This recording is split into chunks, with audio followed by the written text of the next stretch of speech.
And we're back. Back today with something. I was watching a live stream. That's unusual for you. Like you do. By a chap called Sean, who goes by the moniker of Chilli Chump. As opposed to Chandler. As opposed to Gavin or Dave or something. Yeah. He's got a YouTube channel, which is called Chilli Chump. And he does a lot of growing chilies, like videos on growing chilies. He grows other stuff as well, but we won't talk about that. He grows different varieties of chilies. He loves his peri-peri and stuff. He's also quite techy as well, isn't he? He is. He's a geek. Probably a self-confessed geek as well. He's very clever when it comes to using Raspberry Pis and Adreno, like mini PC, for timing the watering of the plants, the airflow in the greenhouse, the temperature monitoring, and honestly, go check him out because very, very clever man. Very educational, and actually, you know, I think I tend to probably listen to more than I watch because, you know, you're busy watching them. But he's really interesting and very knowledgeable. But he also makes some sauces, like as a bit of a kind of side gig. He's been experimenting with fermenting and things like that. Yeah, so. What the guy doesn't know about ferments isn't worth knowing. And black garlic. Yeah, he made some black garlic, didn't he? Yeah. He also makes wine out of fruit juice. Now you're definitely going to go check his channel out.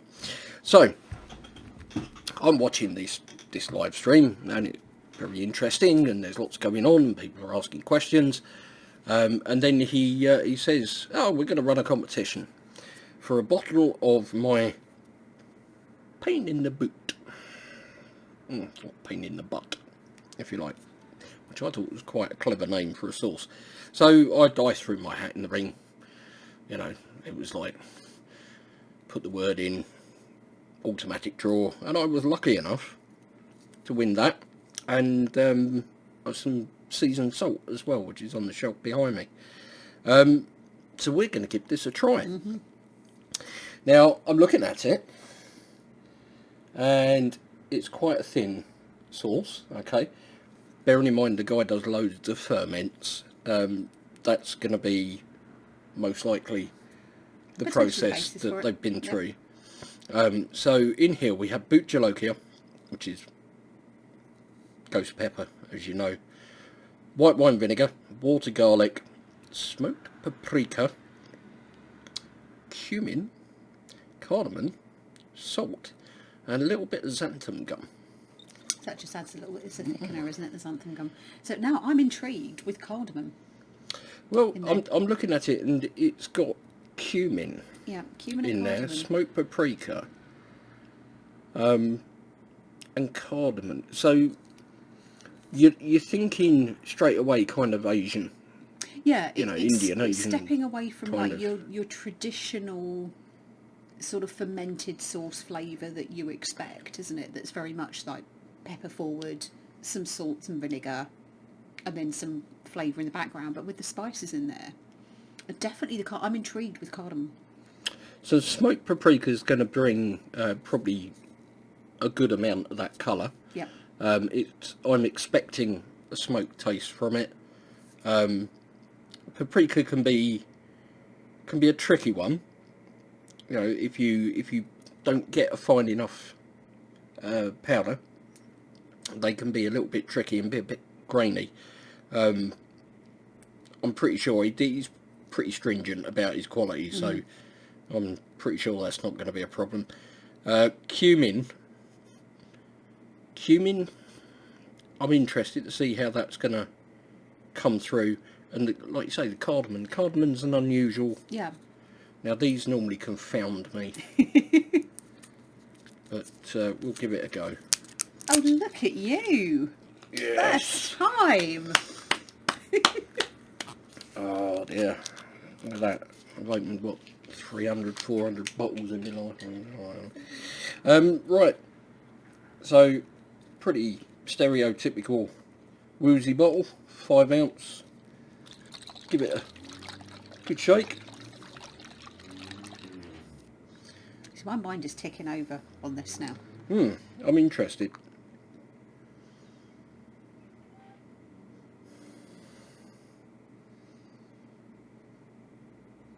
I'm getting vinegar. Definitely getting vinegar. I'm getting the peppers, but that's kind of what I'm getting. You see, I can smell cardamom. She's a freak. What do you know? Because I love cardamom. I've actually been using a sauce that's had cardamom in it in my porridge, the Katie's Cauldron. And that's got the cardamom in it, so I'm quite tuned into the flavour. Not so much getting the cumin. There's a little hint of the cumin there. I can get it. But it's actually, yeah, I'm smelling the cardamom. Like you said, I can get the vinegar, I can get the peppers. And the peppers. But I am super intrigued by this. So, given that this is going to likely be a ferment, like the sauce, I'm not sure how hot this is going to be. Listed as the first ingredient is Ghost. Yeah. I'm expecting also with the name as it has. Yeah, I mean, that could just be a play on words, or it could be a warning. Yes, it could be a precursor to the following day, maybe. Okay, it's got a beautifully smooth consistency It has, to isn't it? What a pour on that. They said, it's what you'd expect for like the looseness of a ferment sauce, but yeah, that really does pour beautifully.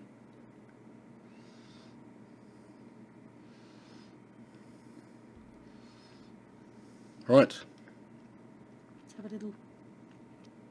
Oh, that's much more pronounced now. The spices, isn't it? Ready?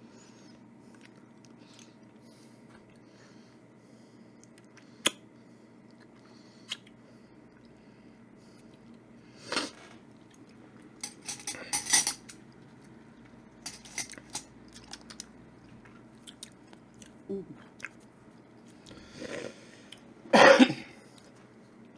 So straight away you get the vinegar that you expect. I got the cumin quite quickly. It was probably the first flavour that I picked up. A little bit of smokiness, and the cardamom kind of comes in the background, and that's actually quite a long finish on the cardamom. And then the heat comes, and it's actually making me sweat a little bit. Yeah. I've got a glow on. Yeah. That's a proper all round the mouth and throat burn I'm getting as well. Did you Garlic. notice the... I want to use the word smoothness. Of the sauce, the texture. Like how mellow the flavour is of the pepper. It's not what you would say for the... Bearing in mind it's the first ingredient. It's not massively pepper forward. You're getting the spicing before you're getting the pepper. You're getting all of the heat. You're getting the flavour, but it's not that fresh pod flavour, if you know what I mean. Like eating bell peppers or something like that. That capsicum flavour. It's much more mellow, more developed. Yeah. And that's through the fermentation process. Lovely burn. Back of the throat, flat of the tongue. I'm getting a nice warmness kind of like going down the sternum now as well. Smoked paprika. Beautiful. No graininess in that at all. That's really something rather special, that. It is. And that would actually, it's interesting because it would work, because of the flavouring behind it, on things that you wouldn't necessarily expect to be putting a ferment sauce on. You know, I would definitely go to my mainstay, which is grilled cheese or cheese on toast or something like that with it, because it will bring a lovely additional kind of depth of flavour to it. But I would consider using that with Indian food, which I wouldn't normally do. I could see that going on the top of a chili, going on the top of any kind of beef dish. I could see a good dash of that into some baked beans. See, I was actually thinking drizzled over some samosa because of that, you know, the vinegaryness of the ferment, but the flavouring profile. But on top of a jacket potato. Oh yeah. You know, jacket and cheese or jacket and tuna or something. Into a nice lentil soup. Yeah, add it into a soup. It's incredibly flexible. Kebab sauce either as well. You could have a little on the salad on your kebab. It's not that dissimilar to the sauce. My go-to sauce for a kebab is a Scotch bonnet sauce, and it's not that dissimilar because that is also a ferment. In mouthfeel, it's very similar to that other sauce, but it's got legs on it when it comes to heat. Oh, definitely got legs on it. Yeah. So heat level for you? 4, easily. Probably, I would say if I went more, I would almost push that to a 5. And it's not often you get me to a 5. No, I mean for me that's probably a 4. It is more of my kind of. I would put that on the table and just use it every day.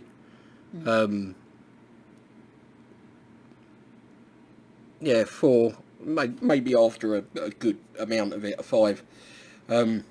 But it's a really good sauce. That's a belter. But yeah, I like the use of different spices in there. So, Sean, thank you ever so much. It's very kind of you to run the competition, and I'm very grateful that I was fortunate enough to get to try this. ChilliChump.com is where you need to go. Link will be in the description if you want to get yourself a bottle of that. And I'll also link his YouTube channel down there as well. If you haven't seen it, go and check it out, honestly. He's a smooth talking South African man, and he's pretty easy on the eye as well for the ladies. Or the gents, if you like that. And yeah. But no, if you're a grower or you're interested in growing, if you're a bit geeky like me as well, when you like the electronic side of it, then yeah, you'll get a lot from there. Well, I think that's enough from us for now. Indeed. Thank you ever so much for watching. I hope you enjoyed it. Take care. And we'll see you in the next one.